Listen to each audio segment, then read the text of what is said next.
मतलब जो देवर हैं वो भी थे, तो गाली गलौज होने लगी वहाँ पर। गाली गलौज होने के बावजूद वो फिर क्या नाम उन्होंने हमसे मतलब डंडा लेके आ गए, वो उनके तहेरे भाई वो देवर डंडा लेके आ गए और वो उसके बाद में उन्होंने हमसे धमकी भी है। मैं बहुत हरामी किस्म का इंसान हूँ, आज तक मुझसे कोई नहीं निपट पाया जो तुम निपट जाओ। ये देवर का कहना है मेरे। देवर आपका क्या करता है? देवर के साथ कैसे है में उनका? सर हमने इनकी 1.5 साल पहले शादी की थी। कहाँ तो महसपुर सीबीगंज में शादी की थी। इनके ससुराल वालों की दहेज की मांग थी। क्या मांग रहे थे? हमने सर कार मांग रहे थे, वो शुरू से ही मांग रहे थे? शुरू से ही कार मांग रहे थे। बरेली के थाना सीबीगंज क्षेत्र के महेशपुर निवासी नाजिम पुत्र इस्माइल व उसके परिजनों द्वारा सोनी के साथ मारपीट की सूचना पर फरीदपुर से सोनी के भाई व उसके चाचा के महेशपुर पहुंचने पर सोनी के पति नाजिम, इस्माइल, शहादत हुसैन, आबिद, साजिद, गुड्डू, आशिक, यूसुफ आदि ने लाठी डंडों से मारा पीटा। वही घर के अंदर खुशनुमा, नगमा उजमा, रवीना ने सोनी के साथ मारपीट की और 5 माह के सोनी के बेटे को लेकर चले गए और सोनी को घर में बंद कर दिया। सूचना पर पहुंची पुलिस ने सोनी को घर से निकाला और सोनी के परिजनों को थाने में लाकर सोनी के प्रार्थना पत्र पर मुकदमा दर्ज कर चोटिल लोगों को चिकित्सकीय परीक्षण के लिए जिला अस्पताल भेजा और सोनी को उसके मायके फरीदपुर सोनी के परिजनों के साथ भेजा। आज उक्त मामले को लेकर सोनी व उसके भाइयों ने मीडिया कर्मियों को मारपीट का वीडियो भी दिखाते हुए पूरे मामले की जानकारी पत्रकारों को देते हुए बताया। बरेली से वीरेंद्र बिष्ट की रिपोर्ट। क्या नाम है आपका? सोनी। कहाँ रहते हो आप? फरीदपुर। आपका मायका कहाँ है? फरीदपुर में ही है मेरा कमरा। फरीदपुर में आपका मायका है? शादी मेरी सीबीगंज था, वहाँ पे हुई थी, महसपुर सीबीगंज में। शादी कब हुई थी आपकी? 21 नवंबर कितना 2021 में। 2021 में? हाँ, क्या 21 हुआ अभी नवंबर आपके साथ? 2021। दहेज को लेके मांग करते हैं। दहेज में क्या कहते हैं? ये कि वही 4 व्हीलर चाहिए मुझे। क्या दहेज नहीं दिया गया था आपके घर की तरफ? दहेज दिया गया था, बुलेट भी दी थी, पैसे भी उसके दिए गए थे। उनको वो पसंद नहीं आई। इस तरह से मुझे परेशान करने लगे वो सब लोग। कौन परेशान कर रहा है? घर के सभी सदस्य। कौन है? नाम जैसे ससुर हैं, हस्बैंड है, उनकी सबकी यही डिमांड थी, मतलब कार चाहिए है। तो इसके बाद आपको परेशान कर रहे थे, आपने क्या किया? झेलते झेलते परेशान हो गई। मैंने अपने भाइयों को बुलाया, इन्होंने मुझे मारा पीटा। फिर मेरे भाइयों के साथ भी मारपीट करना शुरू करी इन्होंने। क्या आपके भाई लोग आपके ससुराल में गए थे? ससुराल में गए थे लेने मुझे, लेकिन उनके साथ भी मारपीट शुरू कर दी। कौन कौन किया था मारपीट? तैया ससुर हैं, आबिद है उनका बेटा, और मेरे घर वाले जितने भी हैं, इन्होंने सबने मेरे भाइयों पे मतलब वार करा।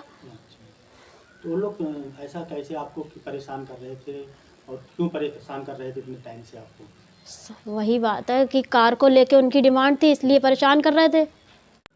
अभी जो आपने तहरीर एप्लीकेशन दिए थे, अभी क्या क्या हुआ था वहाँ पे? कैसे चोट लगी थी, क्या हुआ था आपको भाई में? मेरे भाई मुझे लेने गए थे, फिर इन पर हमला कर दिया उन्होंने, मारा पीटा इनको। इन्होंने फिर थाने में जाके तहरीर दी।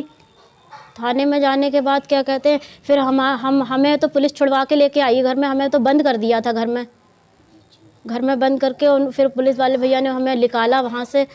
बच्चे को भी छीन लिया मुझसे, 5-6 महीने का बच्चा है, उसको भी छीन लिया। मुझे मारा भी वहाँ पे।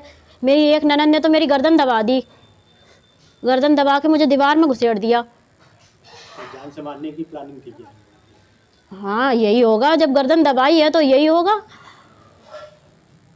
तो अभी जो आपके भाई को चोट वोट लगा भी था इसका, जी। क्या आप मेडिकल वगैरह करवाएं हैं आपको? हाँ, मेडिकल करवाएं। मेडिकल करवाएं उसका। अभी पुलिस ने कोई कार्रवाई की? अभी कोई कार्रवाई नहीं की है। अब क्या चाह रहे हो?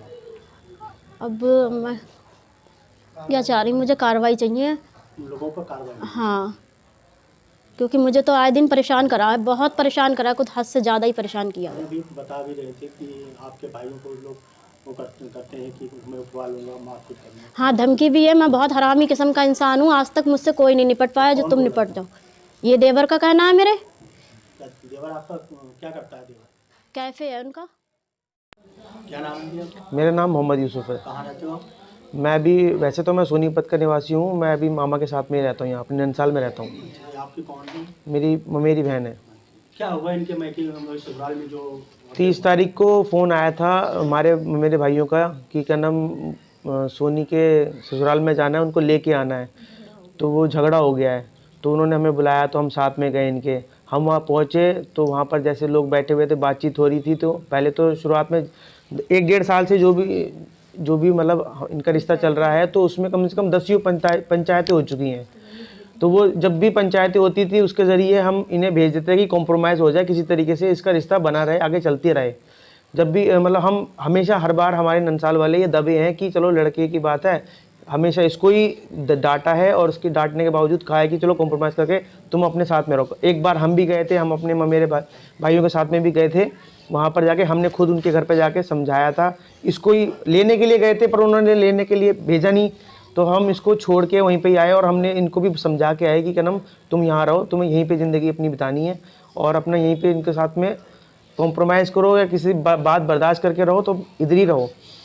तो ऐसे ही एक दिन 30 तारीख को भी दिसंबर को उन्होंने फ़ोन किया हमारे पास, बोले हमारे साथ में चलो और वहाँ पर झगड़ा हो गया है, उन्हें सोनी को लेके आएंगे। तो हम साथ में गए, हम वहाँ बैठे, जैसे वही फिर लोग वहाँ के बैठे हुए थे। तो इनके तहेरे ससुर, उनके ससुर और इनके तहेरे मतलब जो देवर हैं वो भी थे।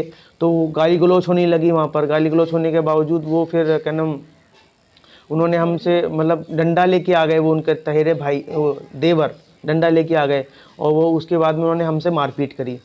मैं इनके साथ में 2 ही बार मैं गया हूँ, दूसरी बार में उन्होंने हमारे साथ भी मारपीट करी और मेरे पिताजी को भी गालियाँ बकी, गंदी गालियाँ बकी और हमारे साथ भी मारपीट करी।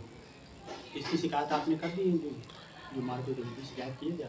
शिकायत हाँ थाने में की थी हमने शिकायत। आपको भी चोट वगैरह लगी? चोट मेरी भी लगी थी। तो मेडिकल आपने कराया? मैंने भी मेडिकल कराया था, पुलिस वालों ने भेजा था मुझे मेडिकल के लिए। अब क्या आश्वासन आप प्रशासन से क्या आश्वासन चाहते हैं कि क्या चाहिए आश्वासन आपको? आश्वासन तो अभी कुछ नहीं मिला है इस तरीके से कि हमारे साथ में कोई पुख्ता कोई कार्रवाई हो ताकि हमें पता लगे कि हाँ उनके साथ में कुछ हुआ है।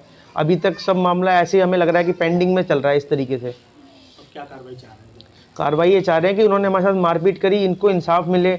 इनके साथ में दहेज की मांग होती है, 1-1.5 साल से इन्हें परेशान कर रखा है। इनकी नंदों को, इनकी जो नंदे हैं, इनके जो देवर हैं, इन्हें टॉर्चर करते रहते हैं। इनका पति इनकी सुन के राजी नहीं है, वो अपनी चलाते रहते हैं। क्या नाम है आपका? मोहम्मद वसीम, कहाँ रहते हो? फरीदपुर। आपके पास जो बगल बैठी कौन है आपकी? ये हमारी सिस्टर हैं। क्या हुआ इनके साथ में जो आज मीडिया को बुलाया? इनके साथ में सर हमने इनकी 1.5 साल पहले शादी की थी। कहाँ? तो महसपुर सीबीगंज में शादी की थी इनकी। तो इनके ससुराल वालों की दहेज की मांग थी। क्या मांग रहे थे? हमने सर कार मांग रहे थे, वो शुरू से ही मांग रहे थे? शुरू से ही कार मांग रहे थे। तो इनको लेकर दहेज को लेकर इनको परेशान कर रहे थे, 1.5-2 साल से इनको परेशान कर रहे थे। तो इन्होंने हमारे पास फ़ोन किया था, तो हम लेने इनको गए थे। इनके साथ मारपीट हुई थी। कब गए थे? हम गए थे 30 तारीख को। मारपीट क्यों हुआ? मारपीट सर दहेज को ही लेके गए थे। सर इनके 1.5-2 साल से पंचायतें हो गई हैं कि हम समझा रहे थे इनको समझ में आ जाए। 1.5-2 साल पहले 1.5 साल से पंचायतें कर रहे थे सर। तो इन्होंने ज़बरदस्ती फ़ोन किया कि हमको ले जाओ, हमें यहाँ पे मार रहे हैं। तो हम लेने गए, तो जब हम लेने पहुँचे तो वहाँ पे हमारे साथ भी मारपीट शुरू कर दी गई। कौन कौन किया था मारपीट? मारपीट इनके ससुराल वाले और ससुर के, इनके भाई के जो लड़के वगैरह थे, उन्होंने सब ने मारपीट शुरू करी है। क्या नाम है लड़कों का? लड़कों का नाम है आवेद, उसने पहले पलटी मारी थी। और इनके देवर हैं, वो भाग के थप्पड़ वगैरह मारने आए थे। और शहादत मुल्ला जी नाम के एक बुजुर्ग हैं, उन्होंने भी उन्होंने शुरुआत की है थप्पड़ मारने की। तब लड़ाई शुरू हुई है वहाँ पे, उन्होंने छूटते ही थप्पड़ मारा था। तो आपने इसकी शिकायत की? हाँ, हमने इसकी थाने में शिकायत की, पर अभी कोई कार्रवाई ऐसी नहीं हुई है जिनसे हमें इंसाफ मिल सके। अब आप क्या चाहते हैं? हमें सर इंसाफ ही चाहिए, हमारी बहन को इंसाफ चाहिए।